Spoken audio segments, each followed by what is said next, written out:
ይሄማ ተፍነ الأعمار እድሜ ያልቃል እንጂ መጽሐፉን አንጨርሰው ማሏቸው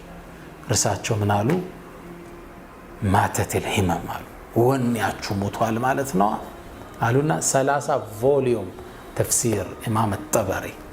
30 ቮሊዩም እንዲህ አይነት ሰዎች መወዳጀት ለተነሳሻሽነት ገቢ ኢንፑት ይሆነናል ስድስተኛው ስም የመጨረሻው استغفار ማብዛት ነው ወንጀል ነገሮችን ከመስራት ያቀባል ሐቂቃ استغفار ይሄን ይጠርገዋል فضيل بن عيار ተጠየቁ አንድ ጥያቄ ጠይቋቸው እኔ ቀን መጾም አልቻልኩም ለሊት ተሐጁድ መቆም አልቻልኩም ብሎ መጥቶ ጥያቄ ያቀረበላቸው የመንፈስ አባት ናቸውና ሁሉም እየመጣ ውስጣዊ ህክምና ይወስድ ነበር ወደ ዑለሞቹ ሲላቸው እሳቸው ምን አሉት ከዚህም ማያገደ ለሊት ተነስተ ከመስገድ እኮ አስሮ ጠፍሮ ያስቀመጠ ወንጀልህ ነው አሉት አንዳንዴ ማንበብ አልሳካለን ይላል መጽሐፍ አልሳካለን ይላል ዳዕዋ ማድረግ ይከብደናል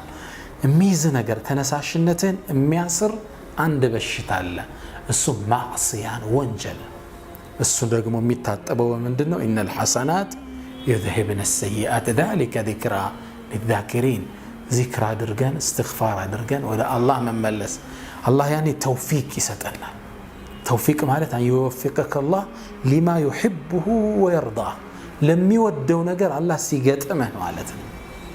ለመማር ፓወር ታገኛለህ ለማንበብ ፓወር ታገኛለህ ፕሮአክቲቭ ትሆናለህ ቶሎ በራስህ እርምጃ ወሳጅ ያደርጋል እነዚህ ነጥቦች ተነሳሽነትን ለመውለድ የሚያግዙ እንደሚሆኑ ተስፋ አደርጋለሁ